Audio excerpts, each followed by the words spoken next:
Donc, ce, ce A, cette valeur de A, eh bien, ce coefficient directeur qu'on appelle le coefficient directeur, c'est quoi son rôle? Eh bien, son rôle, c'est de donner la direction de la droite, diriger la droite. C'est-à-dire, plus en changeant la valeur plutôt de A, on change la direction de la droite. Donc, en gros, la droite, elle va prendre des directions différentes selon la valeur du coefficient directeur, c'est-à-dire la valeur de A. Donc, par exemple, une valeur de 2, ça va être comme ça. La valeur A égale 3, ça va être comme ça. A égale 5, la droite, elle sera comme ça. A égale moins 2, la droite, elle sera comme ça, et ainsi de suite. Donc, pour chaque valeur de A, c'est-à-dire pour chaque valeur du coefficient directeur, on aura une direction différente de la droite. C'est ce qui fait que les droites, par exemple cette droite-là en rouge et la droite en bleu, n'ont pas la même direction. Donc tu vois bien qu'ils n'ont pas la même direction. Donc forcément, n'ont pas non plus le même coefficient directeur, c'est-à-dire n'ont pas la même valeur de A. D'accord? Donc si je prenais par exemple 2x plus 3 ici, c'est représenté par une droite. Cette fonction affine a toujours une représentation graphique, c'est-à-dire une droite qui correspond à cette expression précisément. Eh bien, si je prends l'autre droite, c'est ça, moins 3x moins 4, c'est représenté par une autre droite encore. Eh bien, ces deux droites n'ont pas la même direction. Pourquoi? Parce que elles n'ont pas le même coefficient directeur. Ici, le coefficient directeur, c'est moins 3, et là, le coefficient directeur, c'est 2. Donc forcément, ces deux droites n'ont pas la même direction. Voilà, ça c'est le rôle de A. Voilà la signification du coefficient directeur. Venons maintenant à la signification de B, qui est l'ordonnée à l'origine. Pourquoi on l'appelle ordonnée à l'origine? Ordonnée, ça vient du mot ordonnée, c'est-à-dire abscisse ordonnée. Donc l'ordonnée, c'est cet axe-là. D'accord? C'est cet axe-là que se trouve ici. Et à l'origine, l'origine du repère, c'est-à-dire le 0. Alors, qu'est-ce que cela signifie? Eh bien, regarde, si je prenais cette droite en rouge, elle passe où sur l'ordonnée? Elle passe au point d'ordonnée 1. La droite rouge coupe l'axe des ordonnées au point d'ordonnée 1. Donc, elle coupe ici. Eh bien, c'est pour ça que pour cette droite en rouge, B égale 1. Voilà la signification. Eh bien, pour la droite en bleu,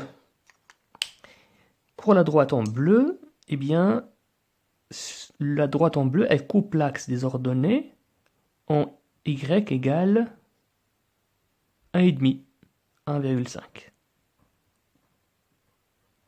Ça veut dire que pour la droite bleue, B égale 1,5.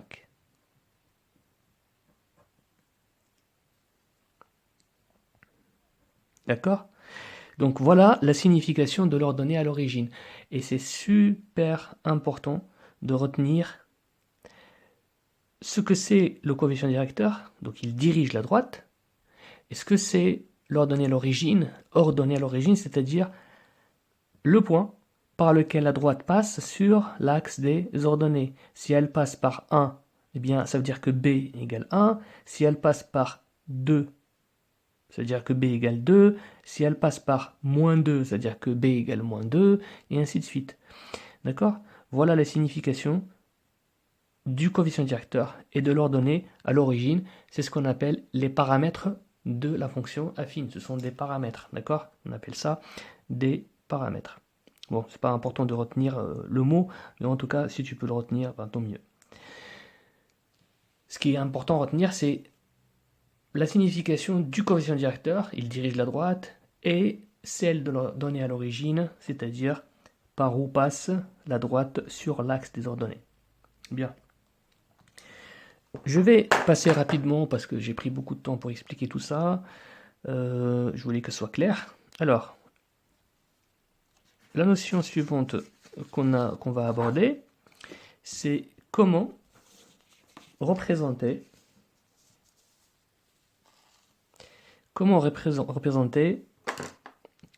graphiquement une fonction affine, d'accord? C'est-à-dire, j'ai une fonction affine et on te demandera de tracer la droite qui correspond à ces fonctions. On a dit que chaque fonction, c'est-à-dire chaque expression algébrique, possède une représentation graphique propre à elle. Eh bien, regarde ici l'exemple.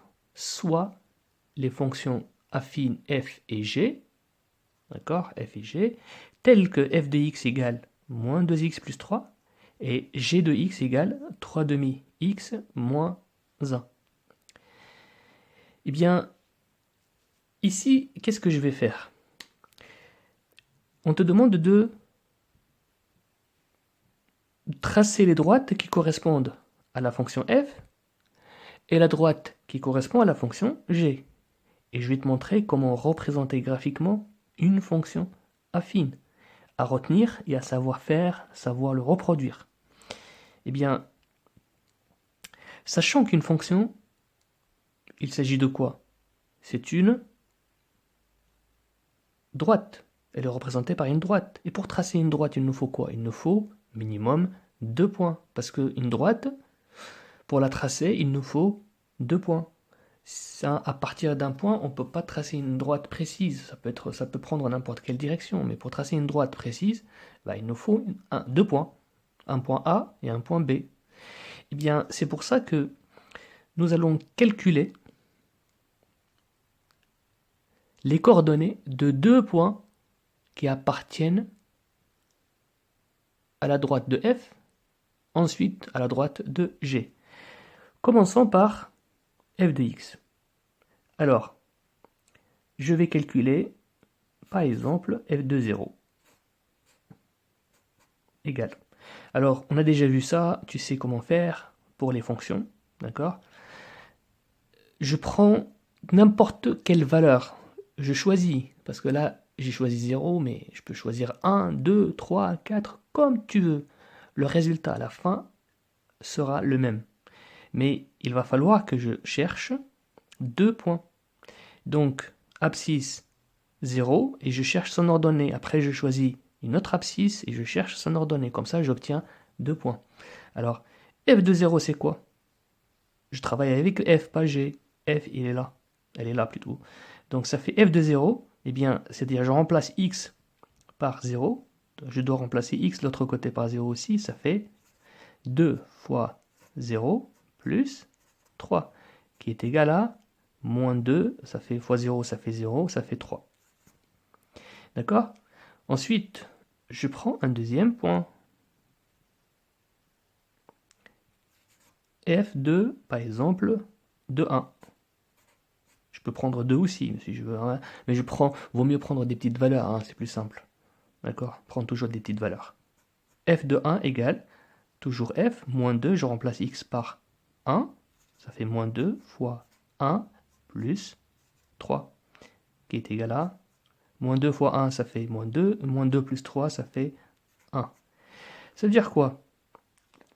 Eh bien, l'image de 0 par la fonction f, c'est 3, et l'image de 1 par la fonction f, c'est 1 aussi.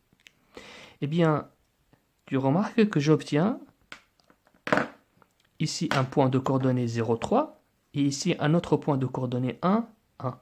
Donc, tu vois, ici j'obtiens un point de coordonnées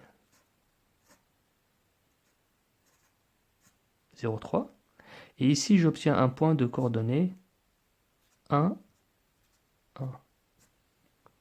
D'accord? Donc j'ai 2 points. Et si j'ai 2 points, alors je peux tracer ma droite. D'accord? Les 2 points, comment je les ai trouvés? Eh ben, je les ai calculés à partir de la fonction. Donc elles dépendent de ma fonction. Elles sont liées à ma fonction. Voilà. Donc je peux tracer maintenant. Mais avant ça, je remplis mon tableau. Alors tu fais un tableau comme celui-là. Tu notes ici x. Alors ça, on l'appelle tableau de valeurs.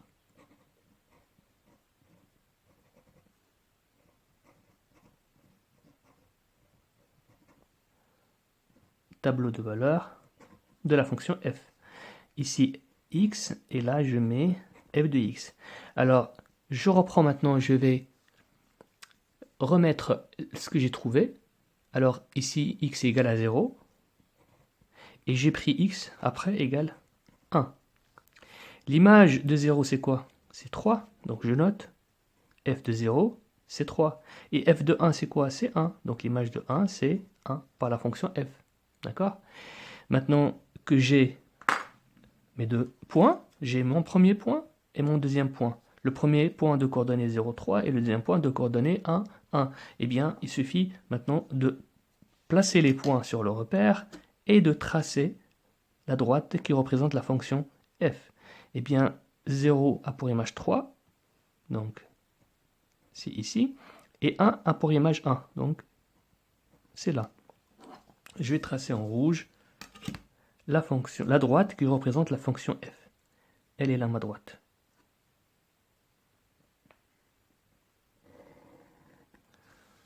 Voilà, je viens de tracer la droite représentative de la fonction f de x égale moins 2x plus 3.